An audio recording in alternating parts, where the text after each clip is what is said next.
In the world of competitive Dota, North American players are few and far between, and many have yet to reach their potential. This perception suits evil geniuses just fine. They are used to having a lot to prove. I think just because we are North American, people seem to undermine us because of the past results. So it's actually a good opportunity for North Americans to just burst into the scene. Following a series of defeats last year, EG placed itself under the expert leadership of longtime veteran Fear. When I joined this team, I hope to learn a lot from Fear and carry on his legacy, I guess, as one of the best carry players in the world. I started out playing in SSD with my captain PBD. We met up with RTC and Universe primarily because they liked how we played.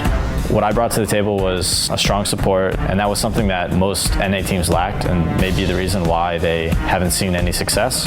The new squad exploded onto the scene in 2014, claiming victory after victory and an invite to this year's tournament. Then, the unthinkable happened. Fear was lost to an injury.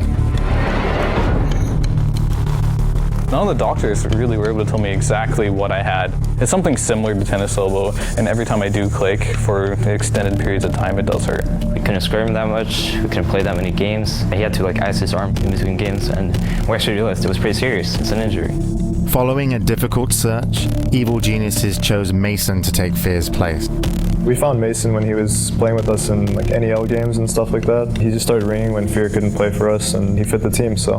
Fear was the team. Fear's experience really helped them. So when I came on board, things were a little rough at the start, but kind of picked it up. But while Mason is certainly talented, he is relatively inexperienced. It was decided that Fear would stay on as coach to lend his knowledge and experience to the recovering squad. Even though he's not on this team, he still helps us a lot. That's a good alternative for me because I can still be competitive with the teams as well. The team's biggest obstacle is probably our lack of experience. Mason isn't experienced in LANs. That's something I definitely am gonna have to adjust to. There's no place like TI that puts on the same pressure. I think it's a confidence thing. We're definitely confident in him. And I think nerves will kind of work themselves out.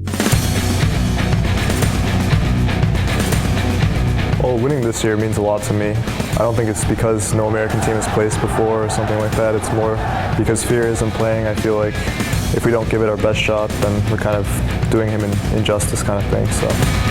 The new roster picked up where the old left off, continuing the winning streak and even defeating several teams that they could face at the International. Few teams recover from a loss of a player, but the new EG has proven that it is up to the challenge. Going into TI, I think that we are probably one of the best 3 teams in the world. We're kind of like the new American generation, I guess. This international will definitely be the year for EG. We just play to win. It's that simple. But can they prove themselves worthy of the Aegis of Champions?